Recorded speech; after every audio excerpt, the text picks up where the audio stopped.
सब उजाले को प्रकाश कहते हैं। सूरज से आने वाली ऊष्मा, मतलब उसको भूगोल की भाषा में ऊष्मा कहा, लेकिन गर्मी का अपनी काम चला हुआ है। तो हम ये कह रहे हैं कि सूरज से आने वाला जो प्रकाश है, कौन सा प्रकाश?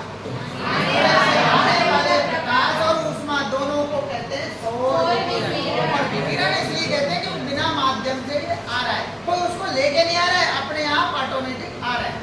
कोई लेके आ रहा है? नहीं आ रहा है, अपने आप आ रहे हैं, इसलिए कहा उसको विकिरण। पर वो सूरज से आ रहा है इसलिए कहा सौर विकिरण।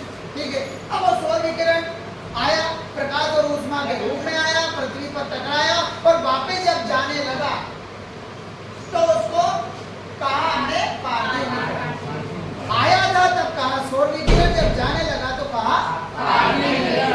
अब पार्थिव विकिरण की खास बात ये है कि जब सौर विकिरण उधर से आ रहा था तो कार्बन डाइऑक्साइड ने उसको आने दिया, मतलब कार्बन डाइऑक्साइड सौर विकिरण के लिए पारदर्शी है। कार्बन डाइऑक्साइड गैस कहती है सौर विकिरण को भाई आ जाओ आ जाओ, लेकिन जब यही विकिरण पार्थिव विकिरण बनकर वापस जाने लगता है वायुमंडल से बाहर, तो फिर कार्बन डाइऑक्साइड बोलती किधर चले, आ तो गए हो पर जा नहीं सकते मेरे बिना पूछे। कौन बोलता है? Carbon dioxide. यानी कि पार्थिव विकिरण को रोक देती है कौन? Carbon dioxide. इसका मतलब है कि कार्बन डाइऑक्साइड पार्थिव विकिरण के लिए पारदर्शी है। अब हम कहते हैं कि सौर विकिरण के लिए कार्बन डाइऑक्साइड गैस पारदर्शी है और पार्थिव विकिरण के लिए अपारदर्शी है। अब जब अपारदर्शी हो गई, अगर कार्बन डाइऑक्साइड की मात्रा कम होती तो ये इसको कम रोकती, ज्यादा वाला भाग ऊपर चला जाता वायुमंडल से बाहर तो कम बचता ये विकिरण। और अगर कार्बन डाइऑक्साइड की मात्रा बढ़ जाती है तो ये विकिरण ज्यादा मात्रा में यही रह जाता है, धरती के वायुमंडल में ही रह जाता है। और ये विकिरण, और विकिरण से होती गर्मी पैदा।